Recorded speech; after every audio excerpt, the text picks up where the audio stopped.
the Biofriendly Podcast. It's the Biofriendly Podcast. So we blew it though, Jacob. How? Because, yeah, no, we did because we said no pleasantries, and then you said officially I'm Jacob. Oh. And I said unofficially I'm Noel, and that's a pleasantry. You literally you gave one rule to poor Alex: is no pleasantries, and the first thing you did was open with a pleasantry. So you're better than me because you said unofficially. Well, I am better than you. I mean that's obvious, and everybody knows that. 100%. No, I'm not. I'm kidding. He said unofficially, but now that the real thing is happening, and it's on, and it's recording, and there's sound waves. There's and things happening? There's zooming, and there's going, and yeah, I don't know what I'm saying. Anyway, I like the kind of. I'm moving. I'm shaking. Jacob was, for those just listening, was doing the kind of the shimmy shake. The shimmy? The Biofriendly Podcast shimmy shake? The Biofriendly shimmy with the shoulders. Well, you have already said that you've hinted at the possibility that there might be somebody also here with us today. I did. Not just Elise off camera, usually. Elise is off camera. Hi, Elise. Hi, Elise. Hi. No, we have a guest today. We have a guest today. Yes, and I'm so excited. We have an awesome guest today. Oh, absolutely. Absolutely. I'm thrilled to have her on the show. Ladies and gentlemen, please welcome, who you may know as Sustainabay on the interwebs, Alex Shadrow. Hey. Yay! Hi, everyone. Thank you so much for having me, officially Jacob and unofficially Noel. Yes. Perfect. Yes. To give them an idea of what we were saying is Noel and I had this conversation before we had the show. Yeah. And we've been doing the show for 2.5 years. And we still don't know what we're doing. We still don't know what we're doing. Now, we have the tendency to buddy out and get to know the person before I even hit record. Yeah. And a lot of times, a couple weeks ago, we had this amazing guest on the show, and we were talking, and everybody was having a blast. And I was like, we aren't recording yet. Let's get everybody pause. Stop having fun. Stop having fun. Stop talking about fun things. Yes. So anyway, so we learned our lesson. So pleasantries. Alex, welcome. How are you today? How are you doing? I'm doing great. Thank you so much for having me. I love doing podcasts, and I'm sad that we're not going to be in person in the studio because of the pandemic, but at least we get to see each other here on Zoom. Yes. I know it's such a bummer. When we scheduled the thing, it was we were looking so a little better. The numbers were kind of nice. We thought, okay, we can start doing it in person. Well, you were actually going to be our first in person back. We were so stoked. Okay, we'll get back to normal, things will be rocking, and then you know. The never-ending virus. Yeah, but we really appreciate you making it work to come on Zoom, though. I mean, it's just having you is really the important thing. Well, I'm so happy to be here. Thank you so much for having me, and I can't wait to kind of share more about what I'm up to and hopefully have some fun. Yes, that's the plan. That's the plan. First and foremost, what part of the world are we talking to you in? I'm in Los Angeles, so I think we're neighbors. We are. We're in the same neck of the woods. That's right, and I'm originally from here, which is I think pretty rare these days. But Me too. That's amazing. Native. Locals. Locals. Angelinos. Yeah, it is actually really unusual, isn't it? I mean, almost not every. Well, I mean, I would say 3/4 of the friends that I have who live here now, they came from somewhere else. Even though I know people who I grew up with here. Yeah. Elise is also a local. Yeah. So you're 3 out of 4 on the show right now are all locals. Should I leave? Yeah, we're going to go ahead and ask Jacob to... Should I get out the door? Elise can go ahead and take Jacob's seat. Jacob's going to go ahead and leave the show. And we're going to continue this on as an LA Locals Only podcast. Locals. Welcome to Biofriendly Podcast, Locals Only. Love it. Well, Alex, so being in LA, okay, so this is a place that I'm sure even you probably remember. I mean, you're younger than I am, but that has a good amount of smog. Sometimes there are times where you could look up at the mountains and not see them, even though you're right below them. So I got to know, growing up here in this kind of place, which is not, we try to be environmentally friendly, but we're not always good at it. Yeah. How did that kind of get you going into this life where you're now, a pretty recognized, known person for being sustainable and for pushing that? Like what happened? By the way, her bio is so impressive. I was like, I don't want to read any of it because I want her to share. We hate your bio. No, I love your bio. It's so great. It's so good. And I was like, I've got to let her say it. So let's start at the beginning. So answer my question before you ask her a second question. I didn't ask her a question. I didn't. You're preparing. You're jumping to conclusions, Noel. I was. You're jumping to conclusions. I enhanced your question. Roll the tape. Go ahead. I love it. Well, yes, I'm originally from here. And like you said, it's a place that's very environmentally focused, but has a lot of problems to focus on. Let's put it that way. Yeah. And so definitely the smog is just a living daily reminder that we see with our own two eyes of our carbon footprints and how much we really need to do for the planet right now. Yeah. And also, of course, another huge industry here in Los Angeles is the fashion industry, which I've always been a really, I would say it's a passion of mine, right? Sure. My grandma and grandpa are both from the Great Depression era, and they started a metal recycling company when they moved to California from Chicago. Okay. And Nice. did actually very well in a sustainable industry, recycling planes, buildings, and just any large chunk of metal, and then regrading it to be used again. And they would go into demolition sites when a building comes down and take all the metal out and, again, recycle it.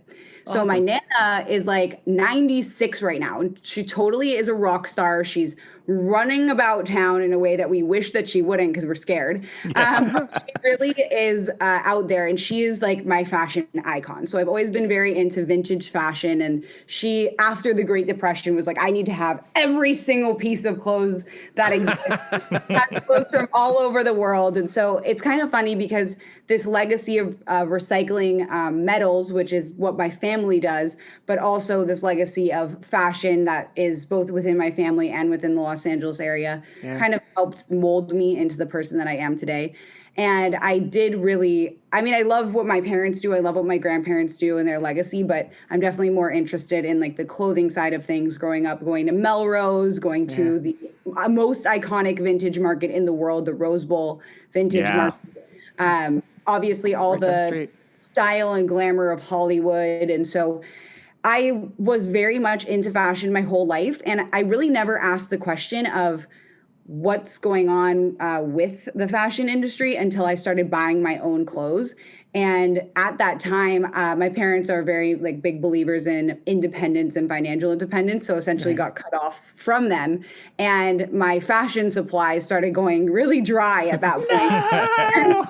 And I had to turn to, just buying my own clothes. And I really wasn't at the time aware of all the amazing sustainable options that are out there, how affordable vintage clothing is and what great deals you can get on the different marketplaces. But at the time I was really looking at mall brands, and I started looking at fast fashion, and it started dawning on me, how do they have so many styles in here? Why I came a week ago and now it's completely new stuff. You know, thousands of styles. I'm seeing things that were last week $24, which is already fast fashion for the most part.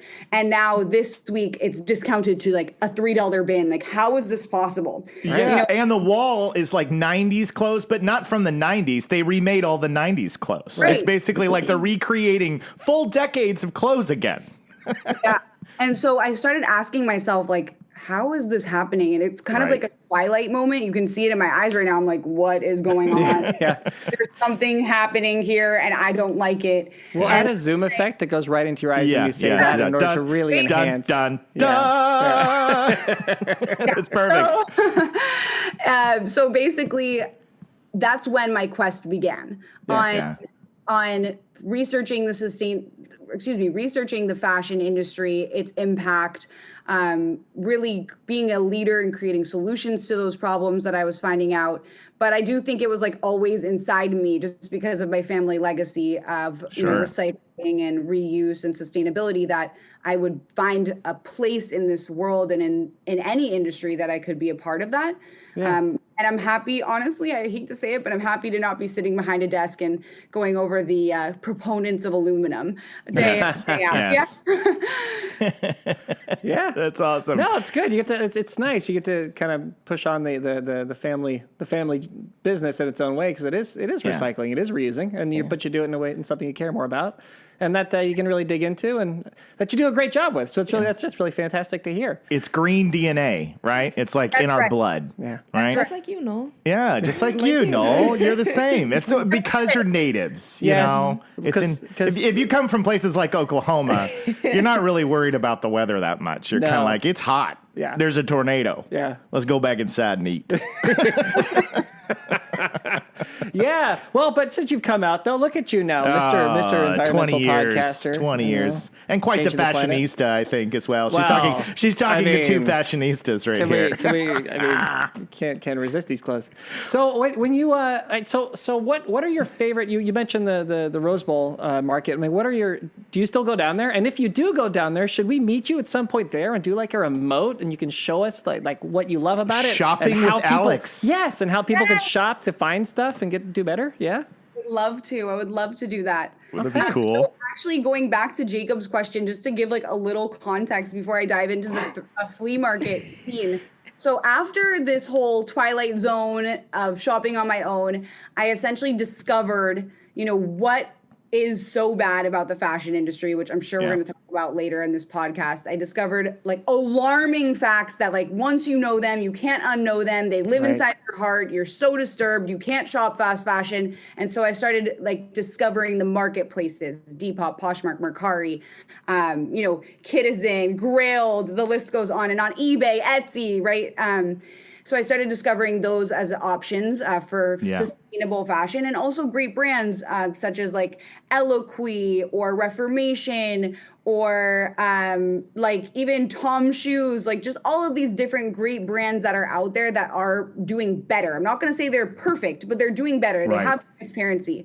Right. And so I just started discovering, both that type of fashion and also really leaning into vintage and pre-owned on the marketplaces, and of course in real life at amazing thrift markets all over the country, which long story short, I started my own marketplace app after using the other apps and thinking that there was a better way to do it. Okay. And nice. It was called Relove, and we grew to 100,000 users in a year. I raised a little over $1 million in venture capital. And then I was able to sell it just a year later. So it was a very fast run.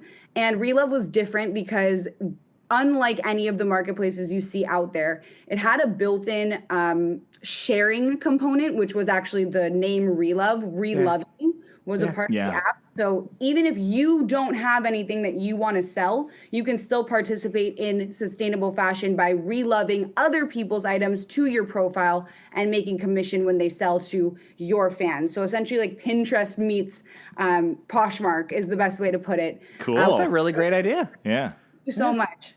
And after that, I became certified as a climate leader by Al Gore, went to hit the Climate Reality Summit and did 3 days of intensive learning with Al Gore and many other great world leaders. That's so rad. Yeah, thank you. That was the thing in the bio. I was like, so cool. I can't wait to talk about that. That's cool. Yeah, I've spoken at Harvard University 3 years in a row about this topic, sustainable entrepreneurship, essentially, and also other colleges, NYU, USC, UCLA. So it's been an honor to share this message. Yes. That's so great. Well, so great. You said there were some kind of shocking, really jarring things that you learned about the fashion industry. And we have a section on this show called The Bummer Run. And the Bummer Run is where we let our audience know the stuff that really sucks.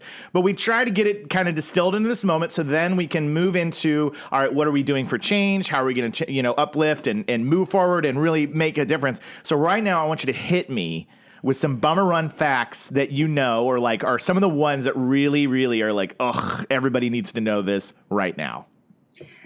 All right, here we go. So the fashion industry is actually the third biggest contributor to carbon emissions. So first is agriculture and basically the meat industry and food industry. Second is transportation, like shipping and just industry overall. And third is actually the fashion industry, with 10% of all carbon emissions being created by the fashion industry. Wow. And so so much carbon use goes into fashion, from the actual materials that are used and how they're produced. Most materials that we'll see at a typical mall or even a brand like Nike or, obviously like even ASOS, even H&M, Zara, all of these massive brands are using essentially synthetic materials that are plastics. So the same type of carbon that goes into creating plastics also goes into creating our clothes. The average person throws away 80 pounds of clothing every single year. And that clothing is made out of plastic, goes into a landfill where it sits for over 450 years before it decomposes into microplastics. Or it actually gets burned, which is more frequent, where that carbon then gets just released into the air. Not And to that mention helps global warming. Yeah. Go ahead. Right. And not to mention all of the waste that goes into the actual creation of it. Now, also very wasteful in terms of water. So even like organic cotton, which is a better material than plastic, materials like nylons or polyesters, those are all plastic fibers. Right. It still takes a lot of water to produce just one t-shirt. It takes 500 gallons of water. Just one pair of jeans takes over 1,000 gallons of water, which actually equals to roughly 600 days of drinking water that's being used to create the... Or one shower for me. Yeah. You really got to work on that, pal. One shower. Yeah. And so it's really a bleak situation that's going on with these clothes. There's such bad chemicals that go into making them. Most of our clothes are dipped in formaldehyde to keep them from molding as they transport from overseas to us. Formaldehyde is a really, really carcinogenic chemical that essentially keeps your clothes from molding, but is terrible for your skin, terrible for the planet. And almost all of our clothes from the mall brands are dipped in that. Wow.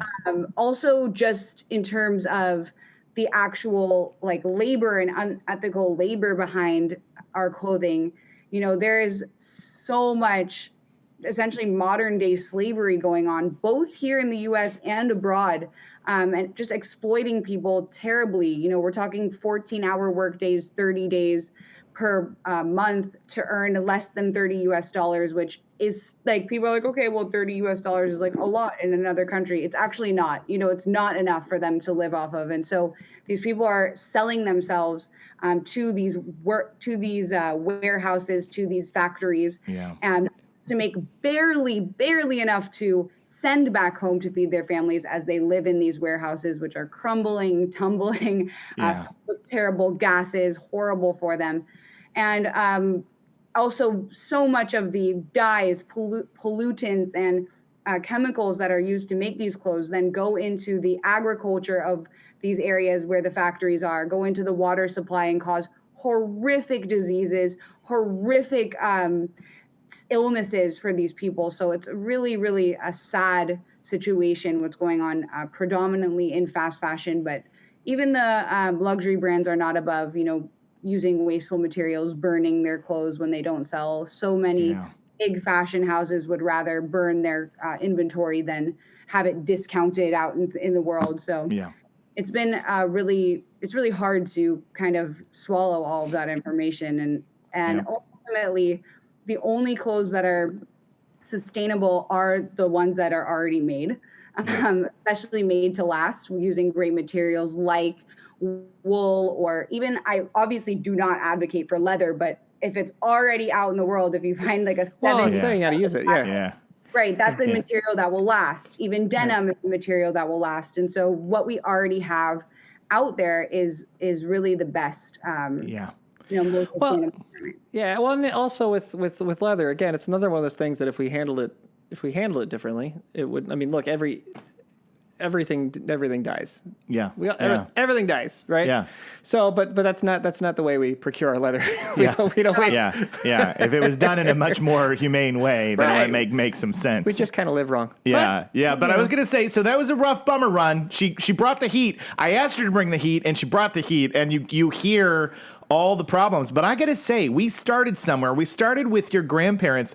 And I remember how you said your Nana, because the Depression, she wanted to own all the dresses. And you got to thank the older generation because they hold on to everything. Yeah. They hold on to everything. They're like the original sustainable folks. Original to sustainable folks that they hold on to everything that they ever buy because they were used to a generation where they didn't have stuff, right? That's the Depression era that you're talking about, right? I mean, like that's, it's interesting to see how each generation adapts to what it lived in, Yeah, right? Like what yeah. is this pandemic era going to turn us all into in the future? How are we going to Meat freaks. We're gonna be we're gonna be probably going to germaphobes. be a little cleaner. We're probably Yeah. going to stay a little farther away from each other. Yeah. There's a few things we probably will never stop doing. Yes. That 60 years from now, our great grandkids are going to be like, "What? They're so weird." Yeah, we're gonna be very elderly and being like, "Where's the hand sanitizer? Yeah. I need hand sanitizer right away."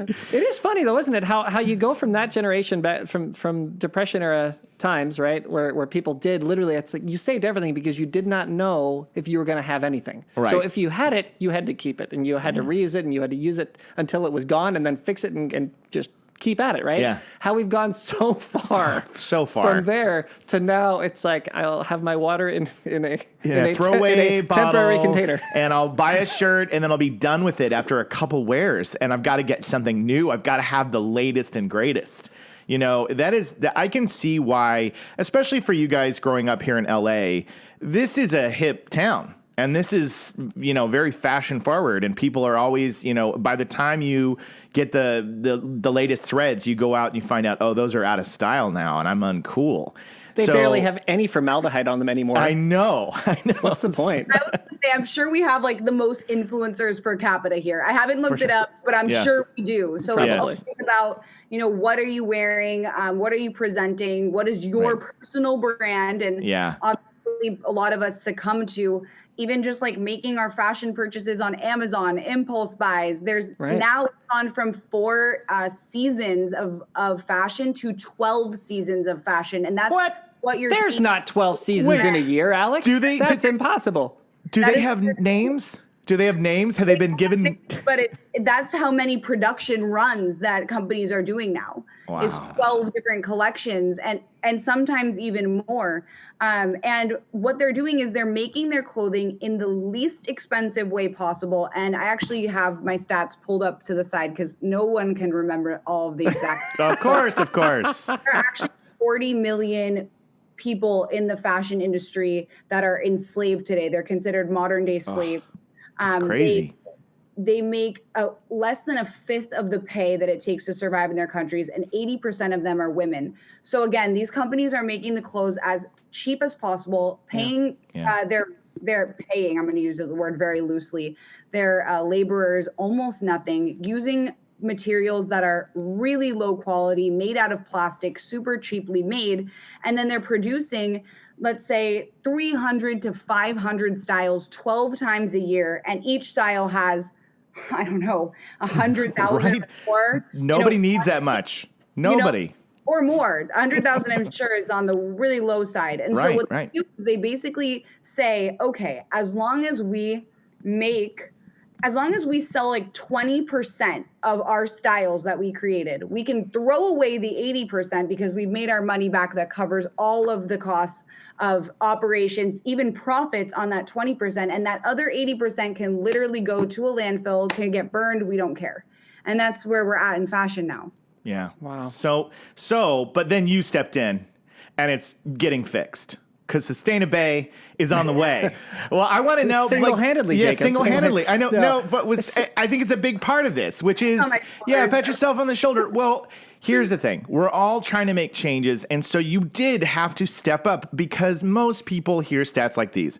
Most people hear these things, and they get overwhelmed, and they go, I can't do anything. I can't stop it. I can't make a difference. But you fought against that, and what we're trying to do as well, and decided, okay, I've got to start promoting ways that people can make a difference, and you chose that name, Sustainabay. So first I got to know, did you sit there and have a pen and paper and write down Sustainagal, green, you came up with the title that you were going to go with?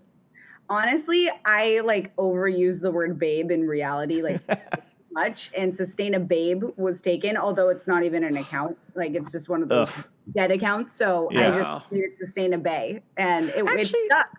It's kind of good though, because if you think of beyond all else, right? So so it's sustainability beyond all else. It's that's to some degree your love. Beyond all else. Yes.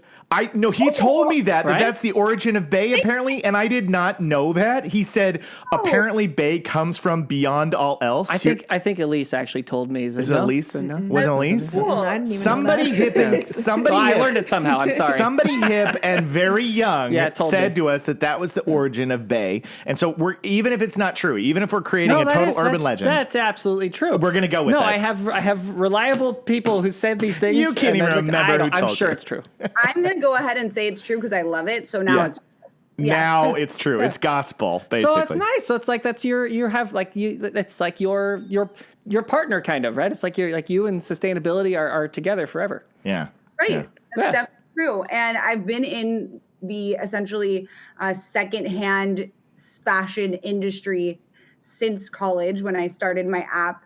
And now I'm the chief marketing officer at ListPerfectly, which is a service for resellers that makes them honestly so much more successful, which is awesome because if I can help every person who's selling sustainable fashion find a home for their pre-owned clothes, then I'm making a difference. And each purchase from a resale platform or each pre-owned purchase that we make is 82% more sustainable than buying new. So ListPerfectly is a way to list your resale items on every single platform out there at one time. That's great. Rather than going platform to platform, like going to Mercari, going to Depop, going to Poshmark, and uploading your photos, writing your title, copying and pasting your description from your iPhone note or from your Microsoft Word document. Rather than doing all of that, you list one time on ListPerfectly and then push your listing to all the platforms really quickly. Incredible. Very efficient. I love it. That's awesome. I love it. Yeah, that's sustainable. So now that you've got some sway, you've got a lot of people watching what you're up to, and so you probably have some things that have really gone that second mile in terms of you shared an idea or you've put something out there to your audience and they've really picked up on it and taken it and run with it and been like, yes, that's so simple. I can do that. Or this little step here and there. So would you mind elaborating on some of those things that you've experienced that have been major victories for you since you've gotten this platform? For sure. So first of all, I'm always encouraging people to look online on resale platforms before they go to the retailer. So before you buy literally anything, go search on eBay, go search on Poshmark, go search on Mercari and see if it exists there because it probably does. Yeah. You know, and it really 90% of the time that item you're about to go buy new already exists in great condition as if it was new and for 50% of the price. So it's going to help you and it's going to help the planet for you to start replacing your your purchases with sustainable purchases. Love it. I also just encourage people to take a moment and look at the website of the brand that they're on before they make a purchase, because ultimately we vote with our dollars. And when we fund companies that aren't good for the planet, we're keeping them alive. And we have the option to defund them, if we want to. Yeah. So if your brand that you're shopping doesn't have a sustainability section or a transparency section, they're not sustainable. Point blank. They're just not sustainable. So some brands are obviously greenwashing. Like I was on Nike.com the other day and they have a sustainability section, which is better than not, shopping their sustainability section. But they're really just at the very tip of the iceberg. And so you'll see greenwashing brands be like, we're doing our best to move towards, zero carbon emissions by 2025. And that's really all they'll say. Or this one shoe we produced last year is made out of recycled materials and we're investigating how to do that more. So some brands will say that and that's just them trying to be greenwash you, but other brands will literally have here's a picture of our factory where we actually pay people this much money and these are the materials that we use and this is the farm that we get things from, and that's where you really know that this is a great brand. Transparency. And they'll be honest. They'll say, we're still using 60% new materials, but we're really trying to move towards sustainable, 100% sustainable. And so it's just those really transparent brands that lay it all out there. Those are the brands that you want to be shopping from and really voting for. Yeah. with the color. Yeah. I appreciate those brands that, like you said, that really are just honest. Like maybe you're not at your goal yet, but you're just going to lay it all out. And you'll be like, we're really trying. We still have to, this is our source. This is how we're getting things. But we're in every day, instead of lying, instead of being like just putting, we've talked about this on the show before, just throwing a date out there with no real roadmap. No plan. No plan. Yeah, well, and I think that works for a lot of these larger companies because they're looking for, well, they want to be a better investment option, so they do what they can to check off a couple boxes, make a couple people happy, and then that's it. But you're right. I mean, in the end, that's the ultimate power that we have, right? The only way you're going to stop these huge fast fashion companies from doing what they do is to make it unprofitable, right? And you make it unprofitable by not buying their garbage. Yeah. So that's the goal. Yeah, absolutely. And also just one thing that's like really liberated me is I have spent years, actually, literally years, not buying anything new at all unless it's from one of those transparent brands. Yeah. So I started in March of 2021 and I'm now in September and I'm going to go all the way till 2022. I have bought absolutely nothing, actually. Wow. High five. Some gifts, which are all been from Poshmark. So they're all pre-owned. I bought some friends, I actually bought Juicy Couture jackets this year because I think they're dope. And so I bought my friends some Juicy Couture jackets for their birthday from Poshmark. But that's literally it. And it's been so liberating to just reuse what I have in my closet, find new ways to wear it. And I'm actually now in the process of selling some of the clothes that I have in order to then fund purchases, again, of just pre-owned clothing. So I would say I'm at 95% pre-owned purchases only when it comes to clothes. And that's been so liberating because I don't subscribe to the 12 season fashion and I don't need literally sage green, the color that's behind you was the hottest thing ever, this summer. And now it's not. And it's just imagine if I bought, all this sage green and now it's not, it's still cool, but it's, we have to repaint our wall. We have to, You need the fall colors. We have to do it 12 times a year, Noel. That's true. With each season, we repaint our wall. We have to do a new color. It's going to get exhausting. Each of the 12 seasons of nature, Jacob. I know. August, 11s. Actually, it's a green screen. So what we'll do is we'll just sub in a new color every time it's the new season. Works. But no, I was just going to say, you personally will feel so much more liberated and free to not be oh my God, I saw this influencer wearing this and now I have to have it. And also, by the way, that's not a bad thing. If you want to do that, that's fine. Tennis skirts are obviously all the rage right now. There are thousands, tens of thousands of tennis skirts at vintage stores on eBay, on Poshmark that are pre-owned or vintage. And all you have to do is go out there and get it and make a little bit of an effort to change your, essentially your just impulse to go back to the brand that you always go to.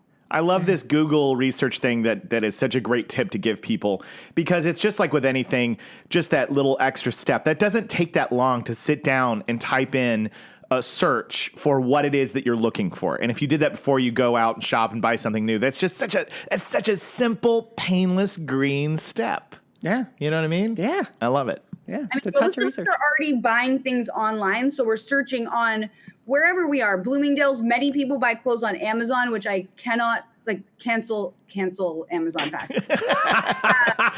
Yeah. We've search on eBay. Do that search on Poshmark. Do that search on Mercari. And the same things will come up, better quality and also cheaper for you. Yeah. We've had our fair amount of shots at Amazon. Good old Bezos, we sure have. Over the years. Sure have.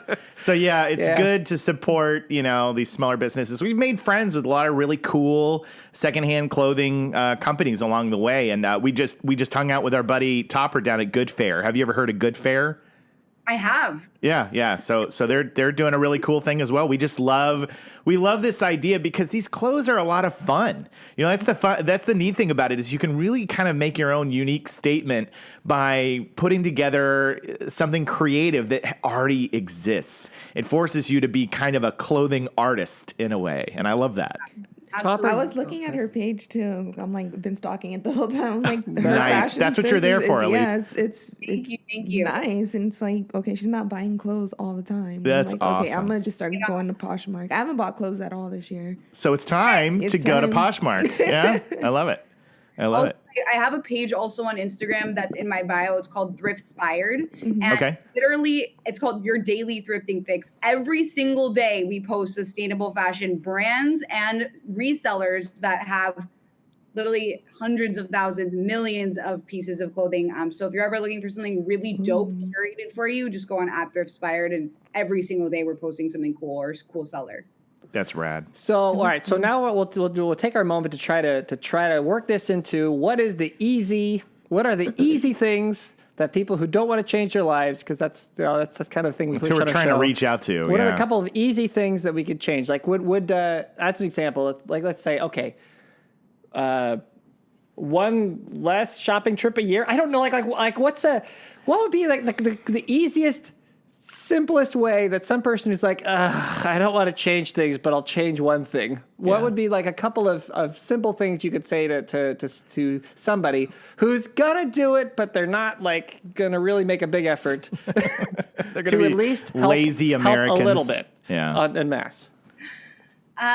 Well, I do think that just replacing one purchase every month with a thrifted purchase. There Okay, you that's go. a good one. That's great. Okay. Start with that. I also think rather than throwing your clothes away or giving them to Goodwill, which Goodwill's own statistic is that they only keep 20% of the stuff that gets dropped off. And that's Yeah. just because they don't have the overhead or the space for all of it. They can't keep it all. Most people think, okay, I don't want this anymore. I'm going to throw it away or I'm going to take it to Goodwill. Those are like, there's no concept outside of throwing away or Goodwill at all. So I just think finding a way to extend the life cycle of your clothing, like there are resellers. And let me tell you something. There are literally so many resellers out there that will die for you to give them a bag of clothing so that they can go through it. And like, they know, where to take even the stuff that they're not going to sell. So I think the best thing to do is like find a charity that actually needs it. So if you're like a person that's not going into the office anymore and you have so many suits and you don't want to, keep those suits, you want to throw them away or give them away or whatever it might be, like find a men's charity that helps like for professional, services for men and donate it to a place that's actually going to use it. So just find a way to like elongate the life cycle of your clothing, whether that's selling it on eBay, selling it on Poshmark. Use ListPerfectly, plug if you need help. We'll make it really easy for you. And also, like literally, you can go on Facebook Marketplace, and be like, I have a bag of clothes in my city. Like, who wants to pick them up at like the nearest McDonald's tomorrow? And people will respond. Like, not even joking. People will be like, thank you so much. This is like there are millions and millions of resellers out there. That's how they make their profits in their lives.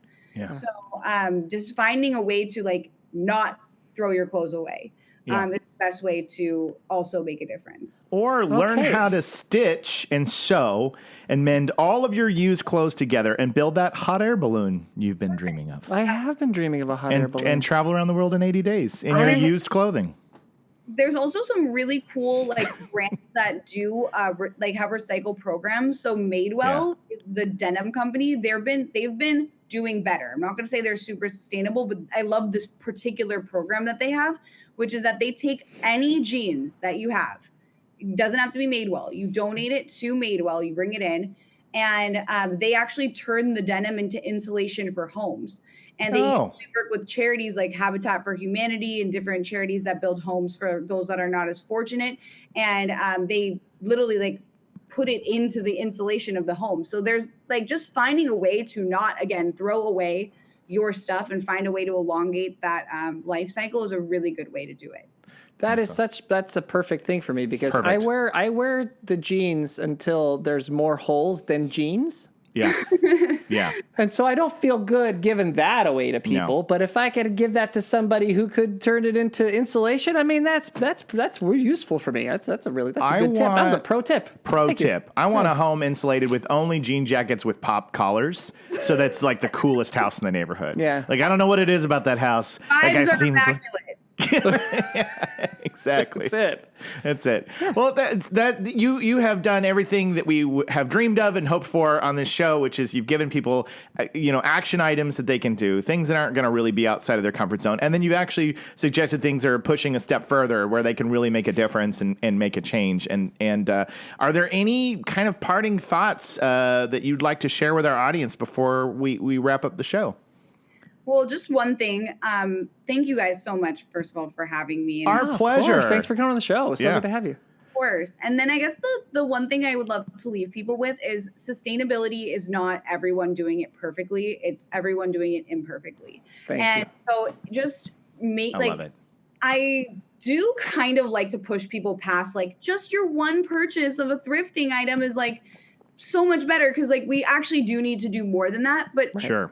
But you would be surprised. Like you're going to find yourself going on Poshmark, going on Depop, going on Mercari, going wherever you're going to go, going to Thriftspired and finding a really cool seller.